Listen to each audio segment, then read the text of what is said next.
시어머니랑 큰형수만 없으면 우리도 편할 텐데. 작은 며느리의 목소리였습니다. 정희의 발이 얼어붙었어요. 맞아. 큰형수는 뭐 그렇게 잘난 척하는지 모르겠어. 맨날 부엌에서 혼자 일하면서 우리 보고 게으다는 식으로 눈치 주잖아. 막내 며느리의 목소리가 이어졌습니다. 정희는 가슴이 철렁 내려앉는 걸 느꼈어요. 그러니까 우리도 도와주겠다고 하면 괜찮다고 하면서 나중에는 혼자 다 했다고 서운한 척하고. 언니, 조용히 해. 들리면 어떡해. 뭐 어때? 어차피 큰형수는 지금 방에 있을걸. 정희는 복도 벽에 기댄 채 그 말들을 들었습니다. 귀를 막고 싶었지만 손은 움직여지지 않았어요. 정희의 눈에서 눈물이 흘러내렸습니다. 뜨거운 눈물이 뺨을 타고 흘러내렸어요. 정희는 조용히 방으로 들어갔습니다. 상구는 이미 잠들어 있었어요. 정희는 침대 끝에 앉아 손목을 바라보았습니다. 붓고 빨개지고 상처투성이인 손. 이 손으로 30년을 버텨왔는데 아무도 알아주지 않았어요. 아니, 알면서도 모른 척했던 거겠죠. 정희는 가방에서 파스를 꺼냈습니다. 손목에 파스를 붙이며 거울을 보았어요. 거울 속 정희의 얼굴은 지쳐 있었습니다. 눈가에는 주름이 깊게 패여 있었고 입가에는 쓴 미소가 걸려 있었어요. 정희는 거울 속 자신에게 물었습니다. 나는 이 집의 하녀인가? 가족인가? 대답은 없었습니다. 거울 속 정희는 그저 지친 표정으로 정희를 바라볼 뿐이었어요. 정희는 거울에서 시선을 떼고 침대에 누웠습니다. 천장을 바라보며 눈을 감았지만 잠은 오지 않았어요. 머릿속에서는 작은 며느리의 말들이 계속 맴돌았습니다. 오늘도 따뜻한 이야기로 찾아뵙게 되어 반갑습니다. 이야기가 시작되기 전에 무료인 구독과 좋아요 한 번씩 눌러주세요.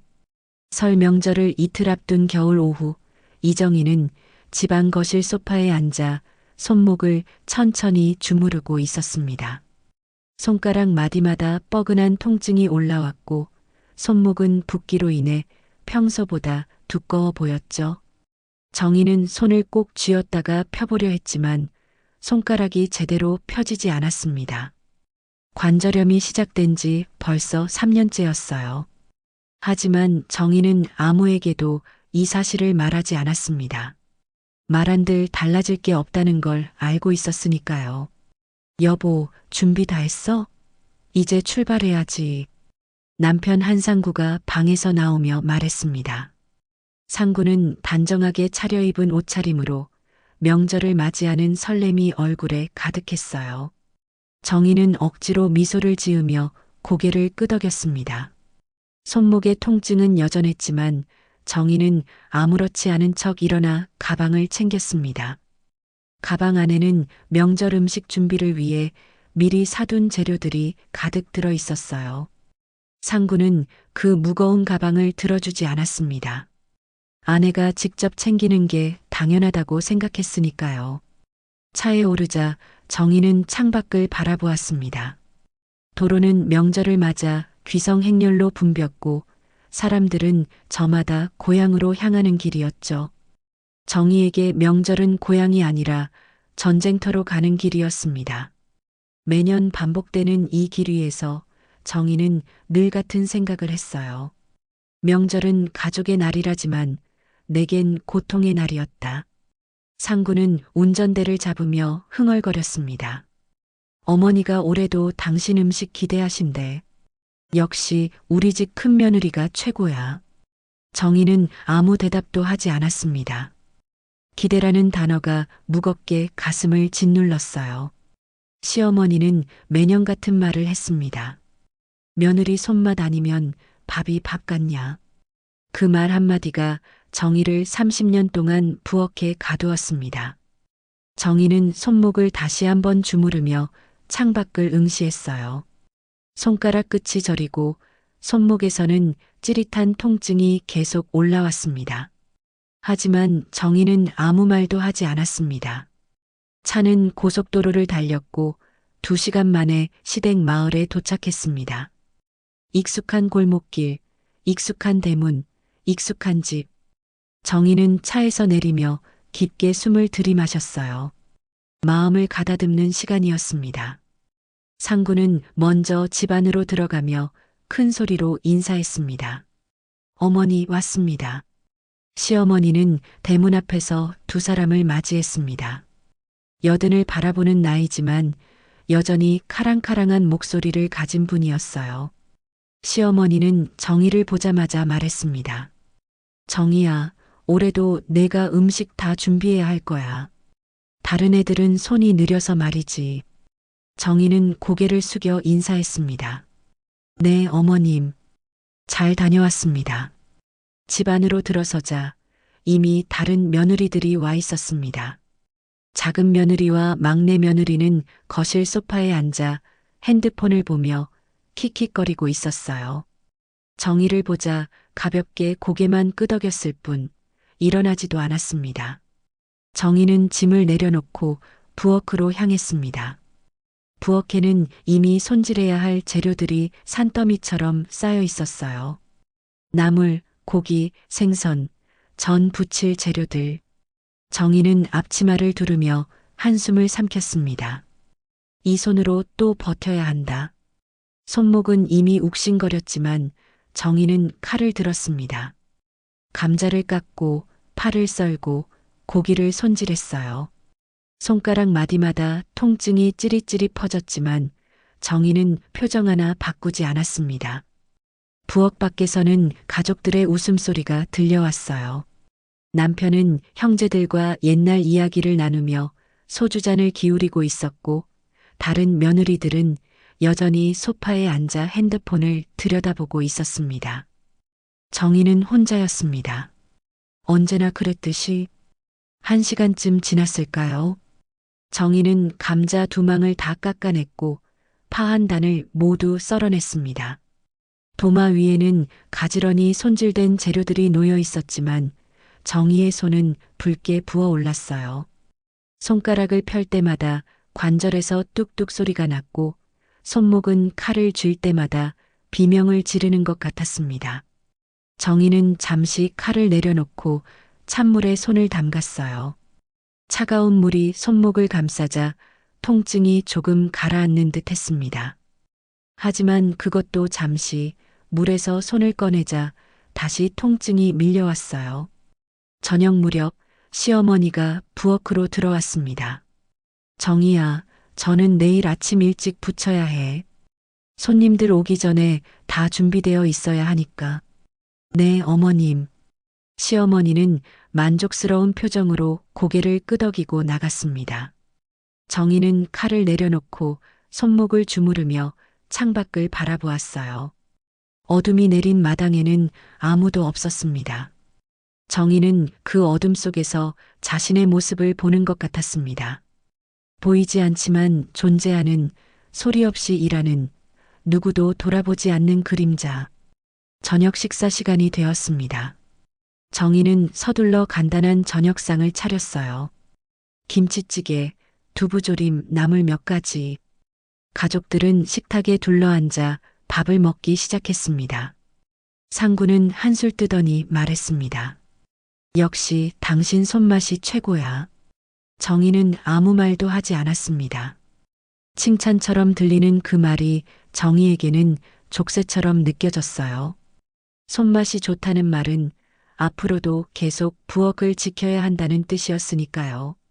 정희는 밥을 입에 넣었지만 씹히지 않았습니다. 목구멍으로 넘어가지 않는 밥알을 억지로 삼키며 정희는 내일을 생각했어요. 내일 아침부터 시작될 전 부치기, 나물 무치기, 탕 끓이기, 끝없이 이어질 부엌 일들.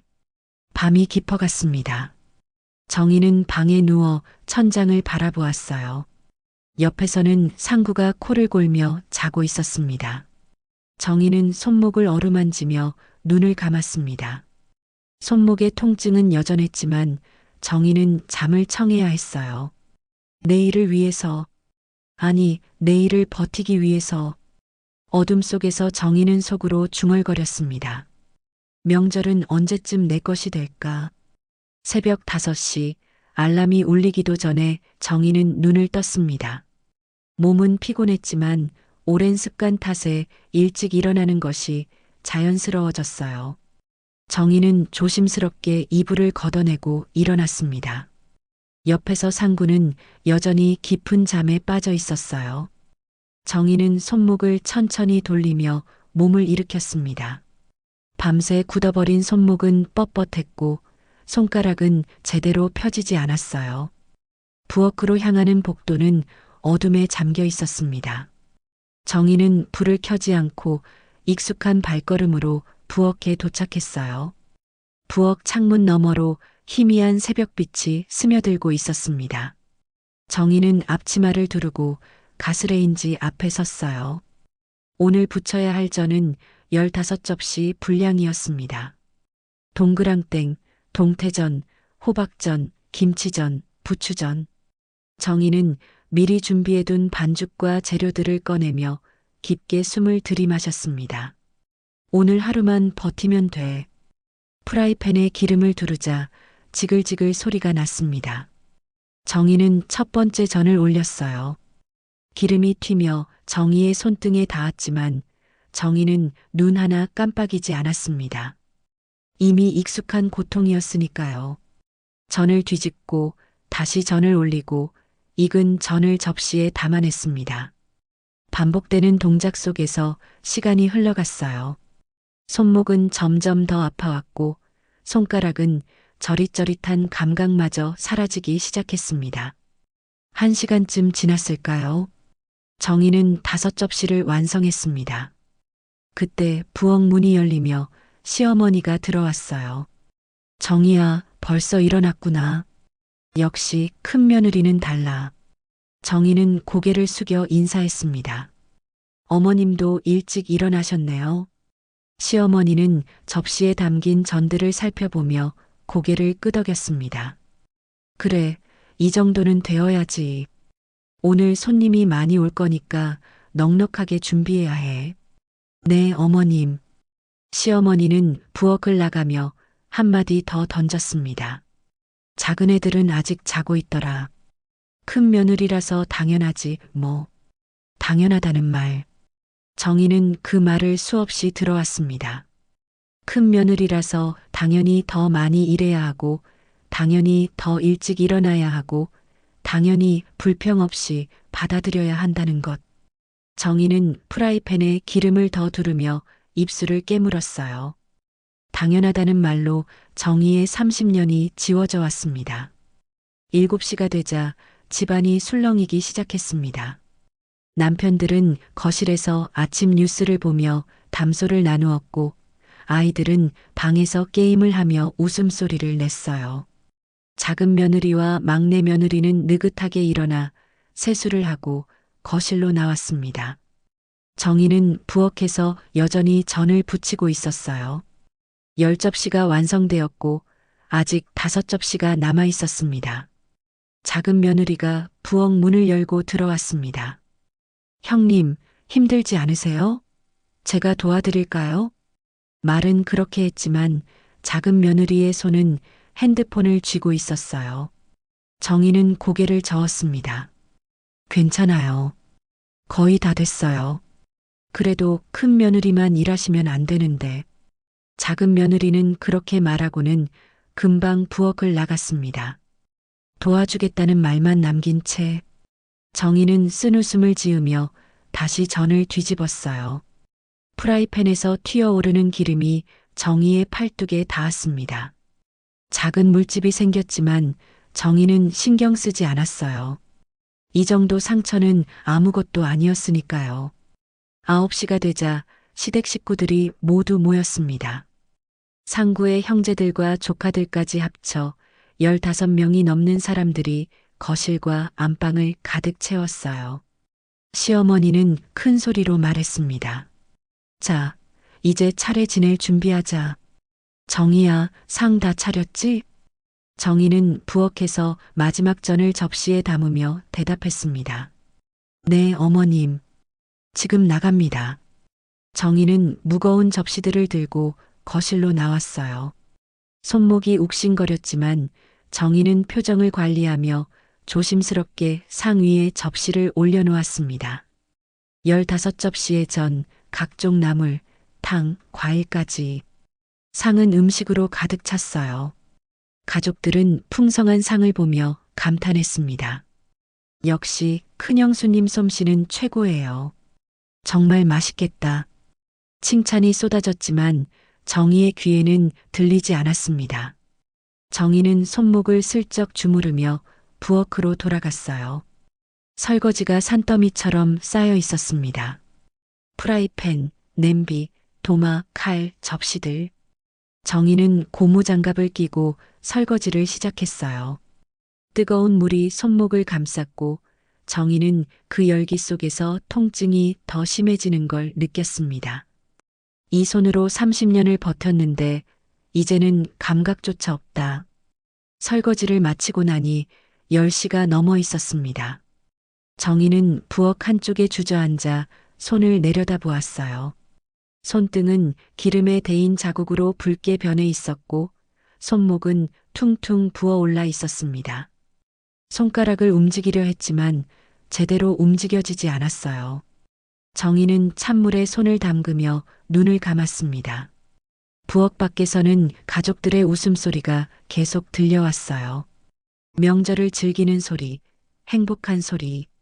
하지만 정희에게는 그 소리가 멀게만 느껴졌습니다. 정희는 손을 물에서 꺼내고 수건으로 닦았어요. 아직 점심 준비가 남아 있었습니다.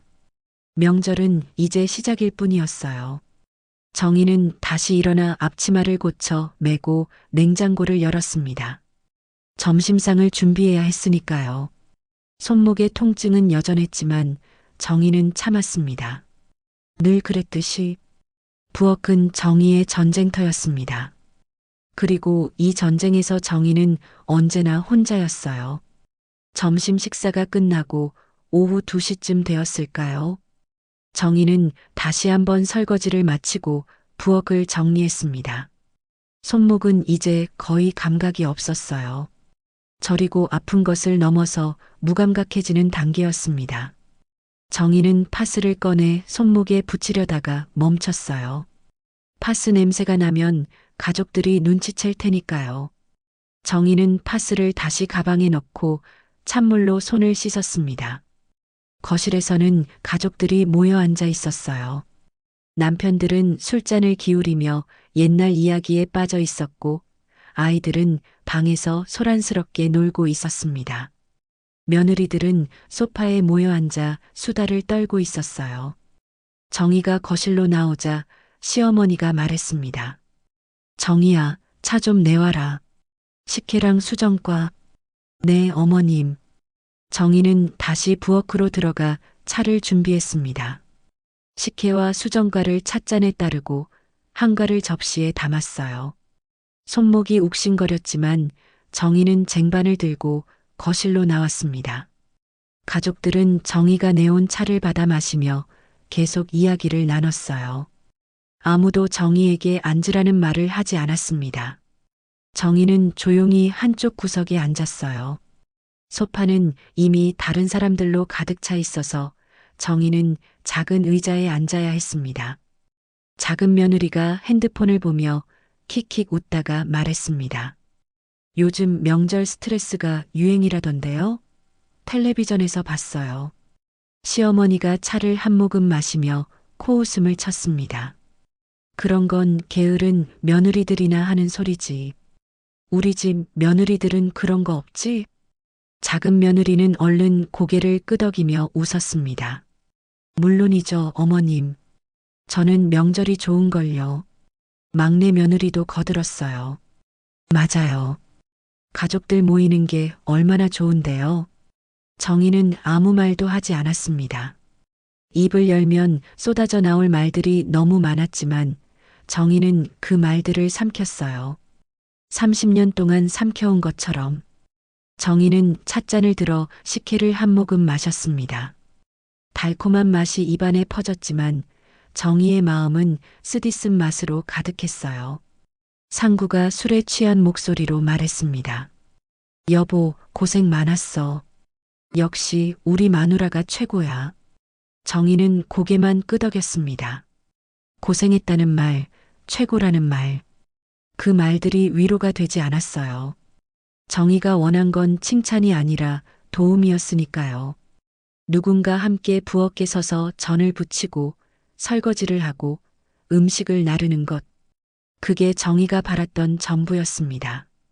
오후가 깊어지면서 친척들이 하나둘 모여들기 시작했어요. 시어머니의 동생들과 조카들까지 오면서 집안은 더욱 북적여졌습니다. 정희는 다시 부엌으로 향해야 했어요. 손님들에게 내놓을 음식을 더 준비해야 했으니까요. 정희는 냉장고를 열고 남은 재료들을 꺼냈습니다. 손목은 이제 칼을 쥐는 것조차 힘들었어요. 저녁 식사 준비가 시작되었습니다. 정희는 국을 끓이고 나물을 무치고 고기를 구웠어요. 부엌은 뜨거운 열기로 가득했고 정희의 이마에는 땀이 송골송골 맺혔습니다. 손목의 통증은 이제 팔 전체로 퍼져나갔어요. 팔꿈치까지 저리고 아팠습니다. 정희는 잠시 손을 멈추고 팔을 주무르며 심호흡을 했어요. 그때 작은 며느리가 부엌으로 들어왔습니다. 형님, 제가 좀 도와드릴까요? 정희는 고개를 들어 작은 며느리를 바라보았어요. 작은 며느리의 눈에는 진심이 보이지 않았습니다. 그저 형식적인 물음일 뿐이었어요. 정희는 작게 웃으며 대답했습니다. 아니에요.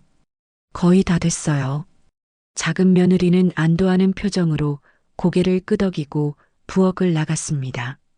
정희는 그 뒷모습을 바라보며 쓴웃음을 지었어요. 도와주고 싶지 않으면서 도와주겠다고 말하는 것, 그게 더 상처가 되었습니다. 저녁 6시 식탁이 차려졌습니다. 정희는 마지막 국그릇을 올려놓고 한숨을 내쉬었어요. 손목은 이제 움직이기조차 힘들었습니다. 정희는 식탁 앞에 섰지만 앉지 못했어요. 가족들이 먼저 자리를 잡고 앉았고 정희는 그들이 다 앉을 때까지 기다려야 했습니다. 자, 다들 먹자. 시어머니의 말과 함께 식사가 시작되었습니다. 가족들은 음식을 입에 넣으며 맛있다고 칭찬했어요. 정희는 구석자리에 앉아 밥을 떠먹었습니다. 밥이 목으로 넘어가지 않았어요. 손목의 통증과 마음의 상처가 목을 조여왔습니다. 정희는 숟가락을 내려놓고 물을 마셨어요. 작은 며느리가 다시 한번 말했습니다. 요즘 정말 명절 스트레스 때문에 병원 가는 사람들 많다던데요. 시어머니가 날카로운 목소리로 대꾸했습니다. 그런 건 게으른 며느리들이나 하는 소리라니까. 예전에는 이것보다 더 많이 했어. 요즘 며느리들은 너무 약해. 정희는 숟가락을 쥔 손에 힘을 주었어요. 손가락이 떨렸습니다. 예전 이야기, 약하다는 말, 게으르다는 말. 정희의 귀에는 그 말들이 비수처럼 꽂혔어요. 정희는 천천히 숟가락을 내려놓았습니다. 소리가 났습니다. 탁! 가족들이 정희를 바라보았어요. 정희는 고개를 들어 시어머니를 바라봤습니다. 시어머니는 의아한 표정으로 정희를 쳐다보았어요. 상구는 눈치를 보며 정희의 팔을 살짝 건드렸습니다. 여보, 왜 그래? 정희는 아무 말도 하지 않았습니다. 그저 숟가락을 내려다볼 뿐이었어요. 정희의 눈동자에는 처음으로 무언가가 스쳤습니다. 분노, 슬픔, 억울함이 뒤섞인 감정. 그 감정은 정희의 가슴 속에서 끓어오르고 있었어요. 하지만 정희는 참았습니다. 다시 한번. 저녁 식사가 끝나고 밤 9시가 넘었습니다.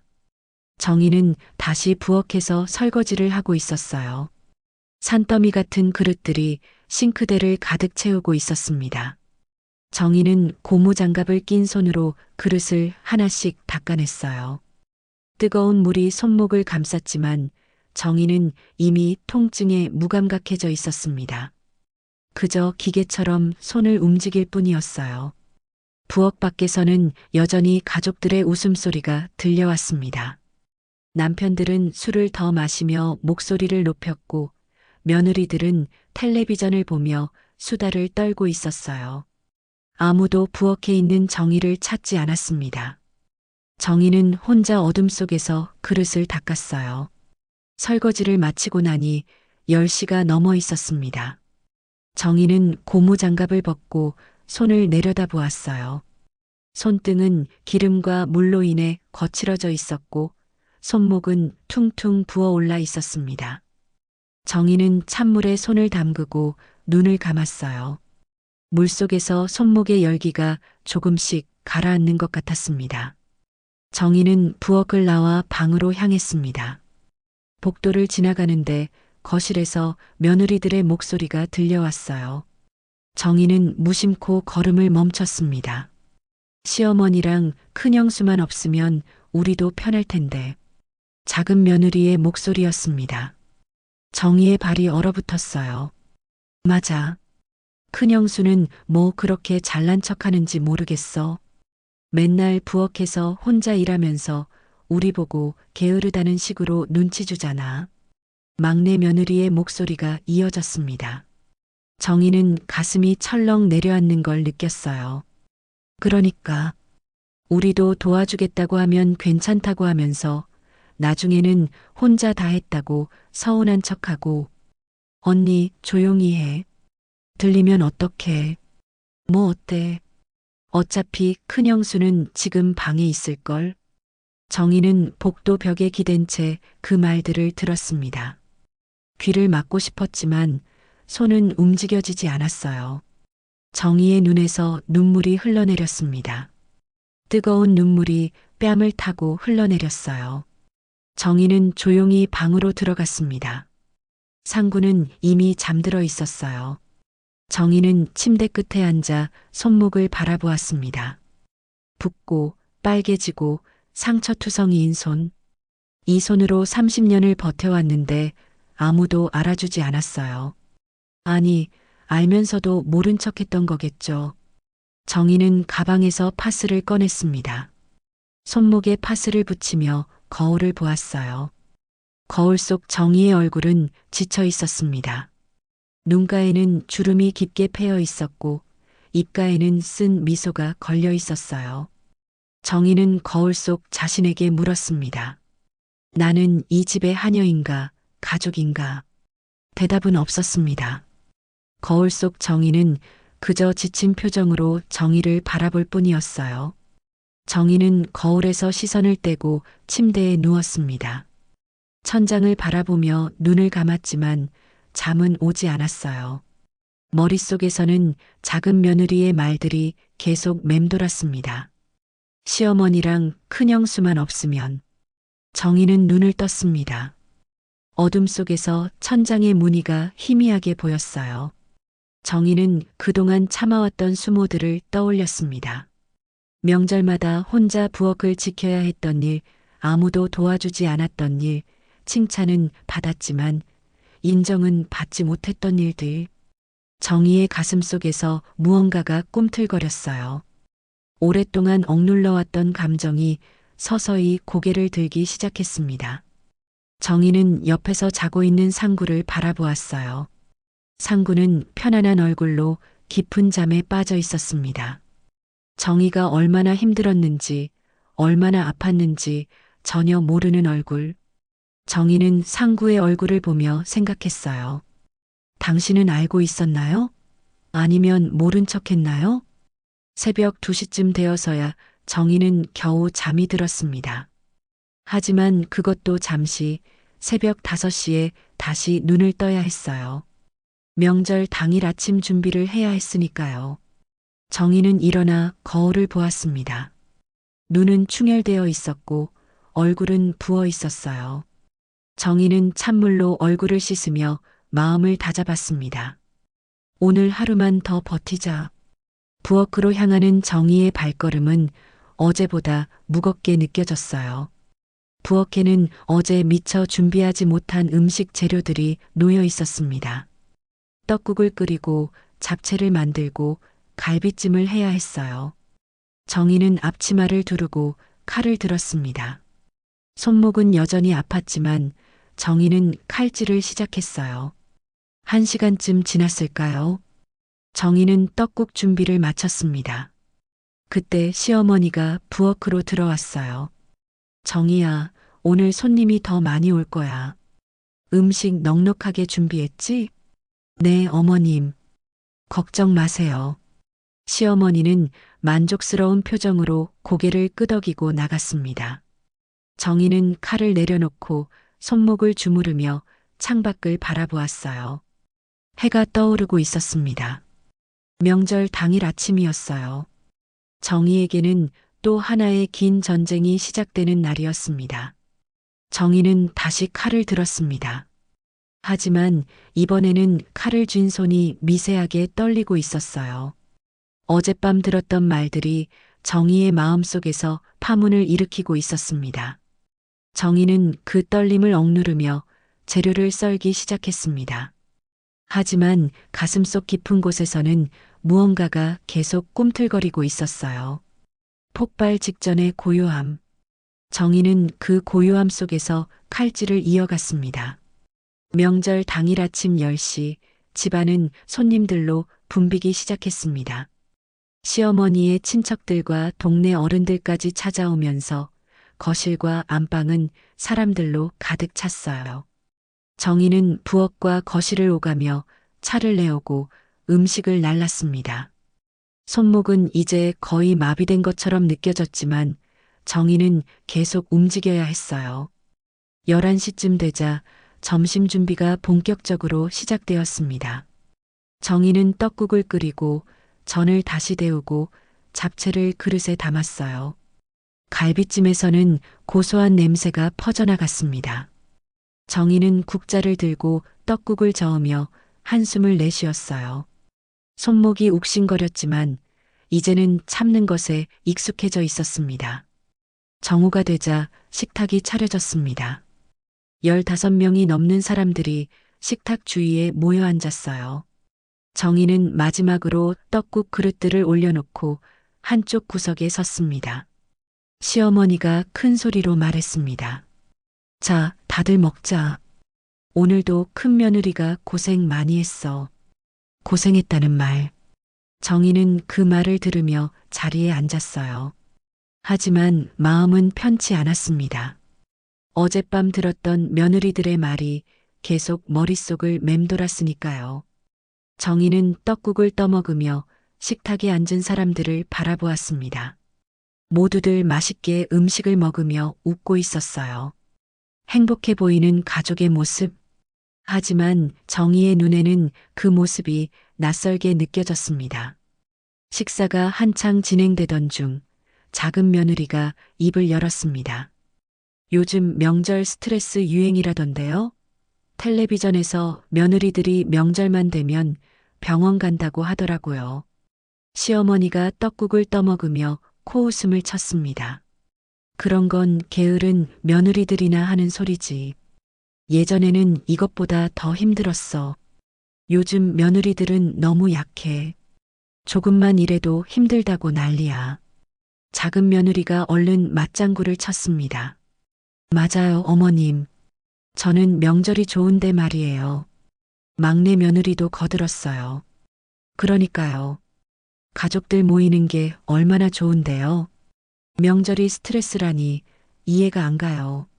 정희는 숟가락을 쥔 손에 힘을 주었습니다. 손가락이 떨렸어요. 게으르다는 말, 약하다는 말. 정희의 귀에는 그 말들이 비수처럼 꽂혔습니다. 정희는 천천히 숟가락을 내려놓았어요. 탁! 소리가 났습니다.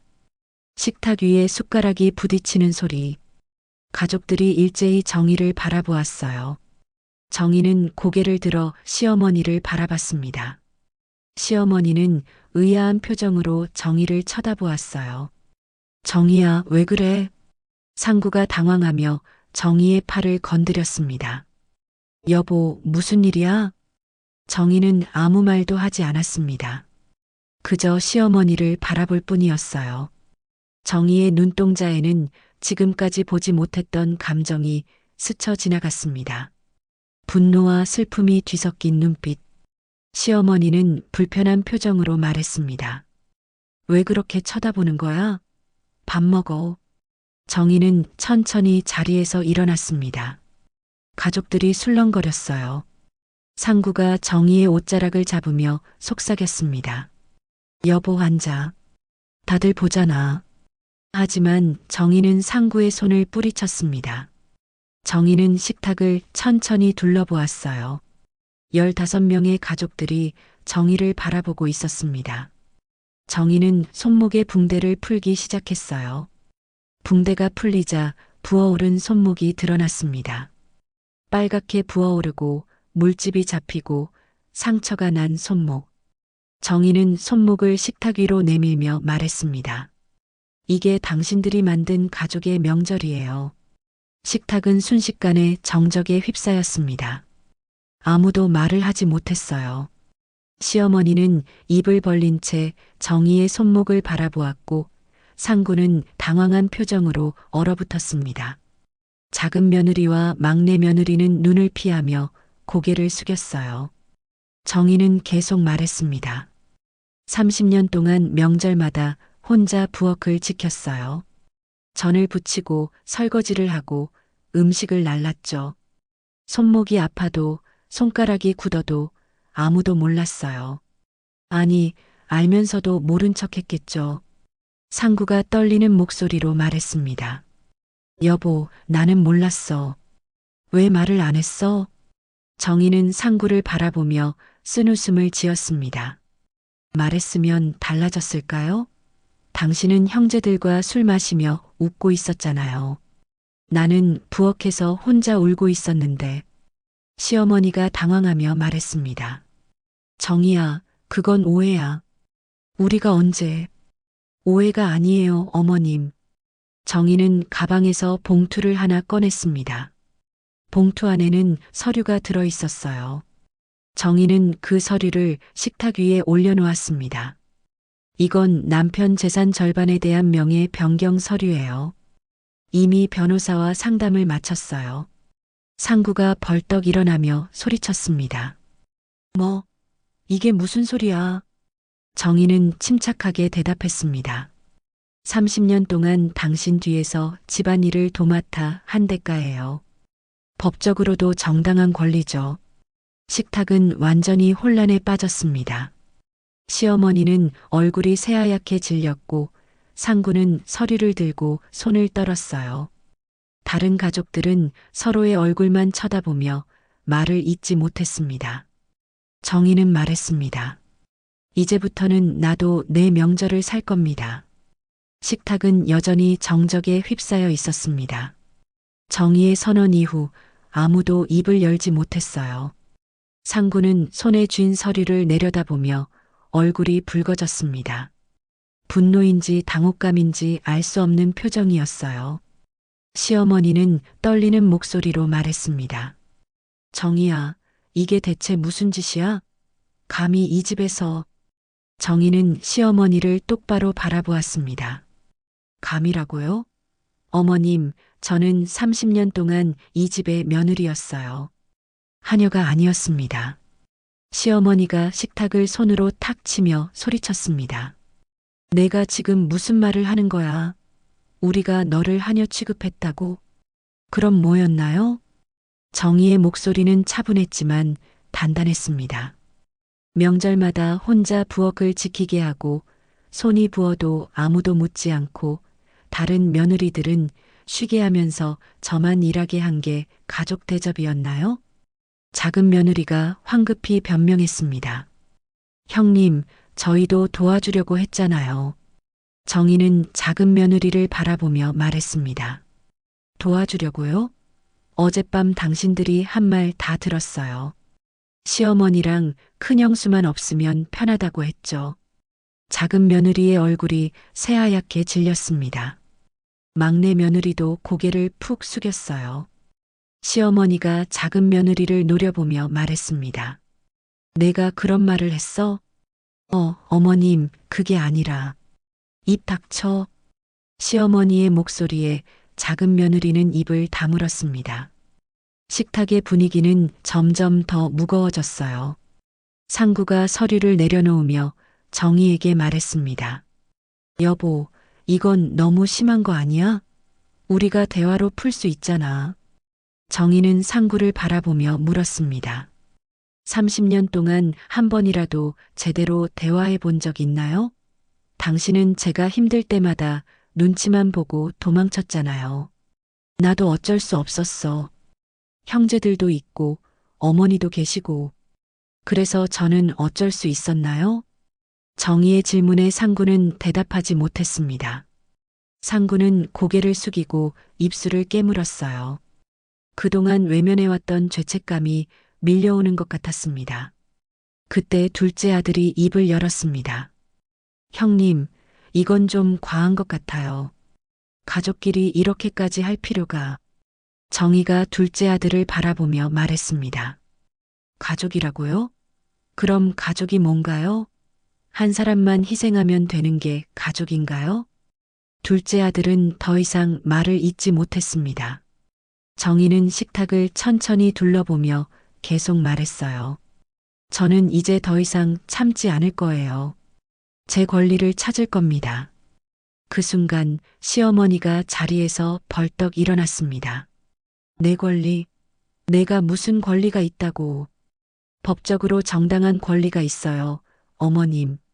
시어머니는 숨을 몰아쉬며 정희를 노려보았습니다. 하지만 정희는 눈을 피하지 않았어요. 처음으로 정희는 시어머니의 눈을 똑바로 마주보고 있었습니다. 두 사람의 시선이 공중에서 부딪혔어요. 그때 막내 아들이 조심스럽게 말했습니다. 형수님 말씀도 일리가 있어요. 우리가 너무 형수님한테만 맡겼던 것 같아요. 시어머니가 막내 아들을 쏘아보았습니다. 너마저 그런 소리를 해?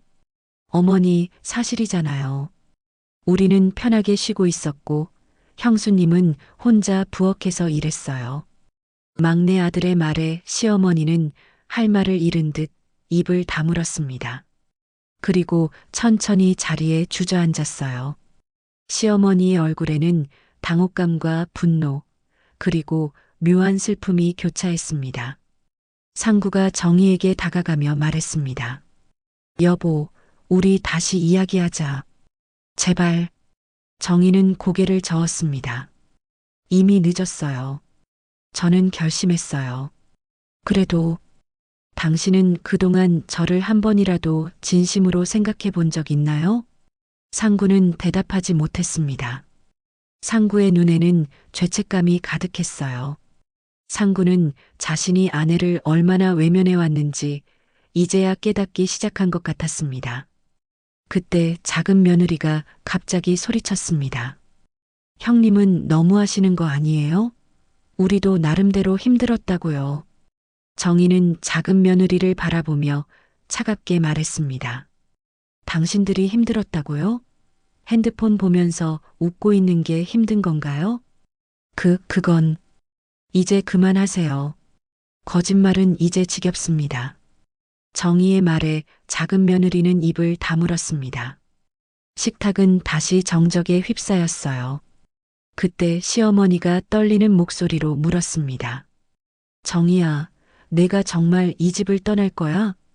정희는 시어머니를 바라보며 대답했습니다. 그건 모르겠어요. 하지만 더 이상 예전처럼 살지는 않을 거예요.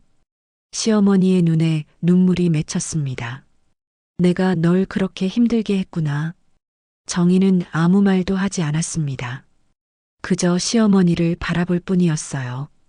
시어머니는 손으로 얼굴을 가리며 흐느꼈습니다.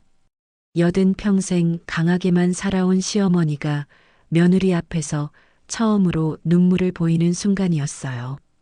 상구가 무릎을 꿇고 정희 앞에 섰습니다. 미안해, 여보. 내가 잘못했어. 이제라도 고칠게. 정희는 무릎 꿇은 남편을 내려다보았습니다. 30년 만에 처음 듣는 사과였어요. 정희의 눈에도 눈물이 고였습니다. 식탁 위의 떡국은 이미 식어 있었습니다. 명절의 상은 차가워졌지만 가족들의 마음속에는 뜨거운 무언가가 타오르고 있었어요. 상구는 여전히 무릎을 꿇은 채 정희를 바라보고 있었습니다. 상구의 눈에는 진심 어린 후회가 담겨 있었어요. 정희는 남편의 그 모습을 내려다보며 복잡한 감정에 휩싸였습니다. 분노, 슬픔, 그리고 묘한 안도감. 30년 만에 처음으로 남편이 자신을 제대로 보고 있다는 느낌이었어요. 미안해, 정말 미안해. 내가 너무 모르고 살았어. 상구의 목소리는 떨리고 있었습니다. 정희는 천천히 입을 열었어요. 당신이 미안하다고 말하면 다 해결되나요? 아니, 그건 아니지만 나는 정말 몰랐어. 내가 그렇게 힘들어하는 줄. 정희는 쓴웃음을 지었습니다. 몰랐다고요? 정말 몰랐을까요? 아니면 보려고 하지 않았을까요? 상구는 대답하지 못했습니다. 정희의 말이 가슴을 찔렀어요. 상구는 알고 있었습니다. 아내가 힘들어하는 걸 알면서도 외면했다는 것을, 편한 쪽을 선택했다는 것을. 상구는 고개를 더 깊이 숙였어요. 내가 잘못했어. 이제라도 바로잡을게. 정희는 남편을 바라보며 물었습니다. 어떻게요? 어떻게 바로잡을 건데요? 앞으로는 내가 부엌일도 하고 명절 준비도 같이 할게. 너 혼자 두지 않을게. 정희는 한숨을 내쉬었습니다. 당신만의 문제가 아니에요. 이 가족 전체의 문제예요. 정희는 식탁에 앉은 가족들을 천천히 둘러보았습니다.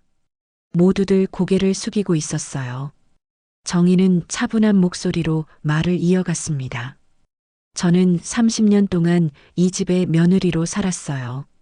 명절마다 음식을 준비하고 손님을 맞이하고 뒷정리를 했죠. 그게 제 의무라고 생각했어요. 하지만 이제는 알겠어요. 의무가 아니라 희생이었다는 걸. 시어머니가 떨리는 목소리로 말했습니다. 정희야. 정희는 시어머니를 바라보았습니다.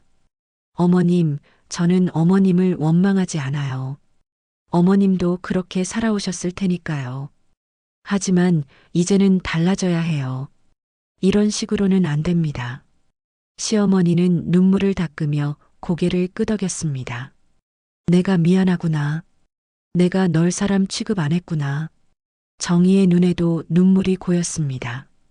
시어머니의 그 말이 정희가 듣고 싶었던 말이었어요. 사람 취급. 그렇습니다. 정희는 사람으로 대접받고 싶었던 거예요.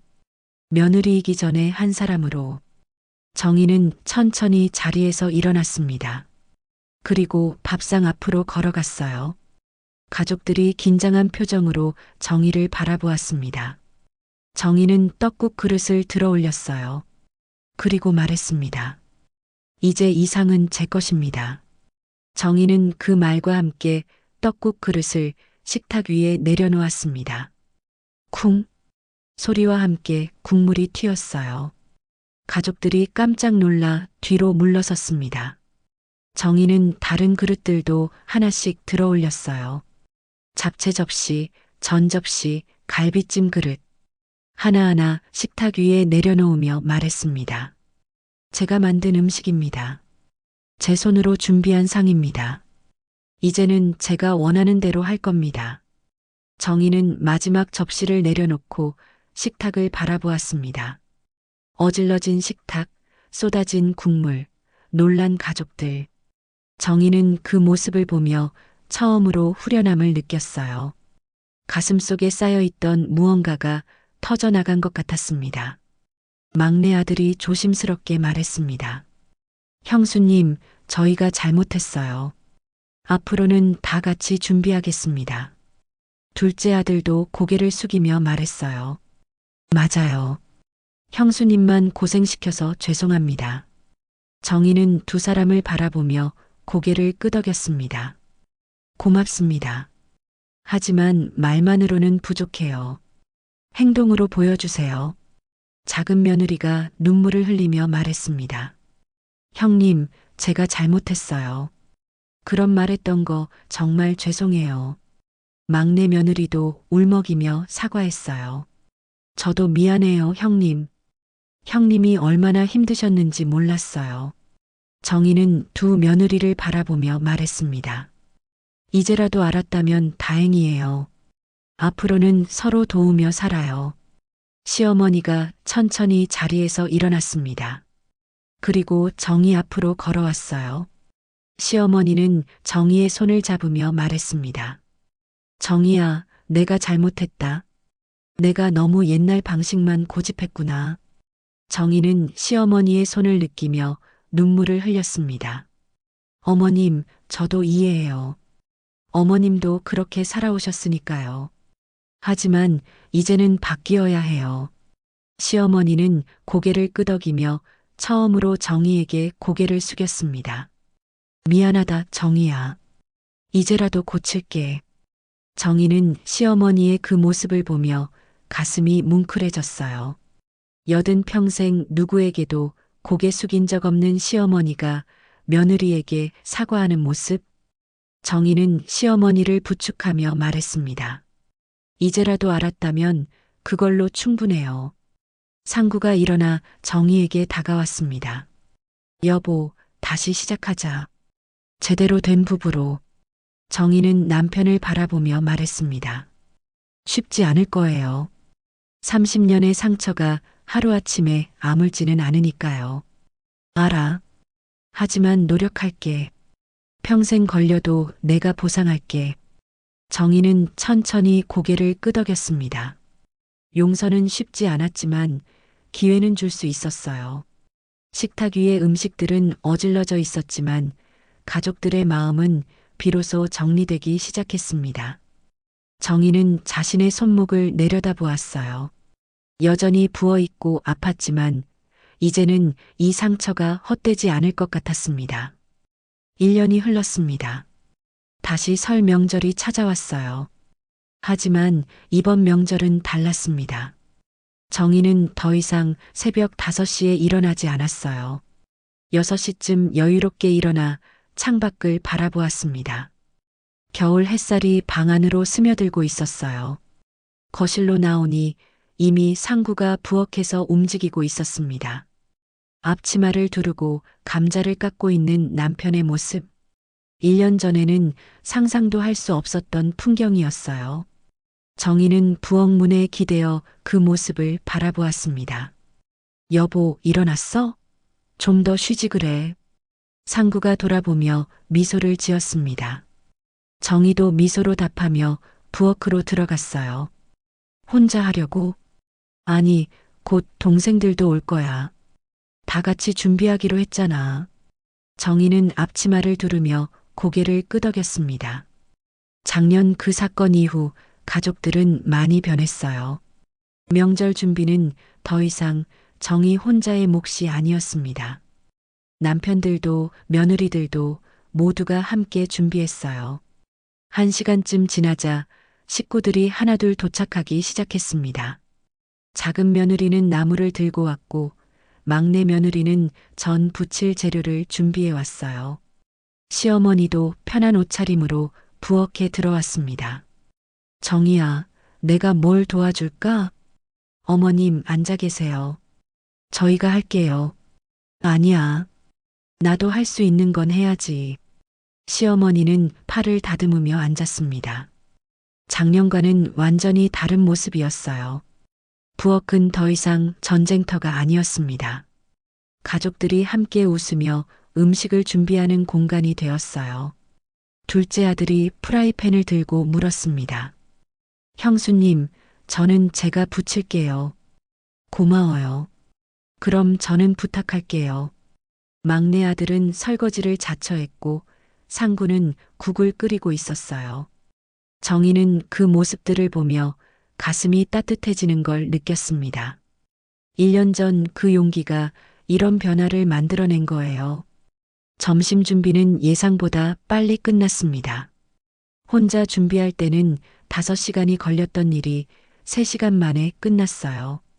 그것도 훨씬 여유롭게. 식탁이 차려지고 가족들이 둘러앉았습니다. 작년처럼 정희가 구석자리에 앉는 일은 없었어요. 정희는 상구 옆에 편안하게 앉았습니다. 자, 다 같이 수고했으니 맛있게 먹자. 상구의 말에 가족들이 웃으며 숟가락을 들었어요. 식사 중에 작은 며느리가 말했습니다. 작년 이맘때가 생각나네요. 막내 며느리가 고개를 끄덕였습니다. 맞아요. 그때 정말 충격이었어요. 정희는 미소를 지으며 말했습니다. 저도 그래요. 하지만 그 덕분에 우리가 변할 수 있었잖아요. 시어머니가 정희의 손을 잡으며 말했습니다. 내가 용기 내줘서 고맙다, 정희야. 어머님, 진심이야. 내가 그때 말하지 않았다면 우리는 계속 잘못된 방식으로 살았을 거야. 정희는 시어머니의 손을 꼭 잡았습니다. 1년 전 부어있던 손목은 이제 많이 좋아졌어요.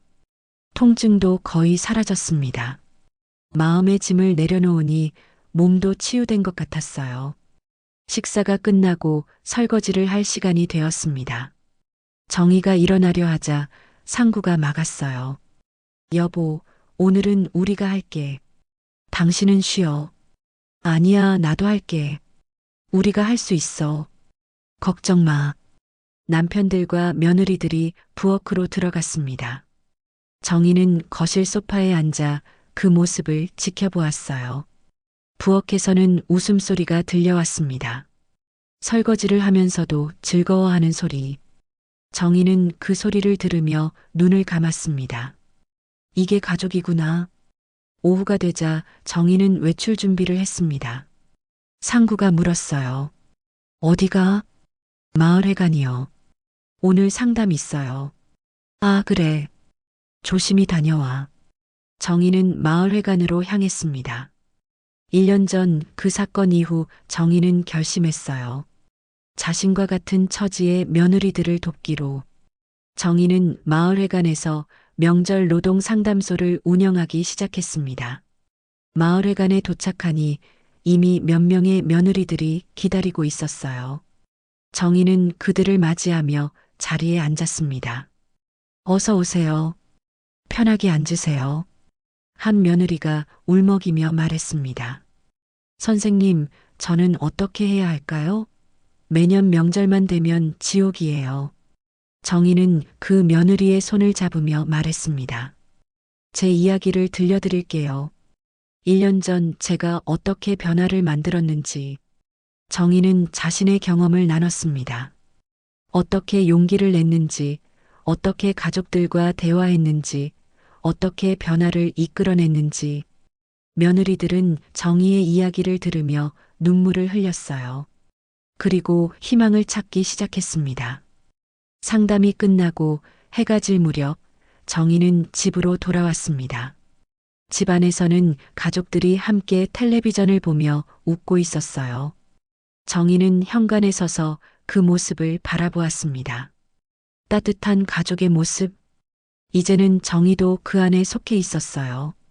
상구가 정희를 보고 손짓했습니다. 여보, 이리 와. 재밌는 프로그램 하고 있어. 정희는 미소를 지으며 가족들 사이에 앉았습니다. 시어머니가 담요를 건네주며 말했어요. 추울 텐데 덮어. 고마워요, 어머님. 정희는 담요를 덮으며 텔레비전을 바라보았습니다. 하지만 정희의 마음은 화면이 아니라 옆에 앉은 가족들에게 가 있었어요. 1년 전에는 상상도 할 수 없었던 이 평화. 정희는 자신이 내린 용기 있는 결정을 후회하지 않았습니다. 밤이 깊어갔습니다. 정희는 방에 누워 일기를 썼어요. 그날 나는 밥상을 뒤집었지만 내 인생은 비로소 차려졌다. 명절은 더 이상 고통의 날이 아니다. 이제 명절은 진짜 가족의 날이 되었다. 그리고 나는 이제 내 명절을 살고 있다. 정희는 일기장을 덮고 불을 껐습니다. 어둠 속에서 정희는 미소를 지었어요. 새로운 명절, 새로운 시작. 정희의 인생은 이제 막 시작된 것 같았습니다. 오늘도 저희 채널을 찾아주신 여러분께 진심으로 감사드립니다.